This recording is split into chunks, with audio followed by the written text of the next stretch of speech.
Comedy yung nirequest ko panoorin natin. Yes, comedy to. Nakakatawa itong papanoorin natin. Ay, oo. Marami akong nabasa sa social media. Tawa yung mga netizens dyan eh. Oo. Correct. Trending yan ngayon. Ang dami nga nag-share ng clips eh. Oh, Huwag yes. niyo na ikwento. Ayoko na spoilers. Kaya simulan na natin. Panoorin na natin. Magsisimula na yan eh. Pap! Ayun oh. Magsisimula pa lang oh. Ayan. Exciting! Ako! Wait. Yan yung papanoorin natin.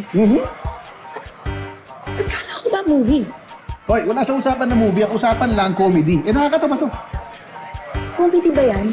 Eh, Senate hearing yan eh. Oo nga. Oh, sobrang nakakatawa to. Naglulokon tsaka nagbubulahan lang yung mga tao. Tsaka, grabe mga dialogue. Pakinggan mo. Oo. Puro kasi nungalingan, di ba? Nakakatawa! Kulang na lang magsampalan ng pay sa mukha eh. At saka nakakatawa dito, kung sa cartoons walang namamatay, dito walang nakukulong.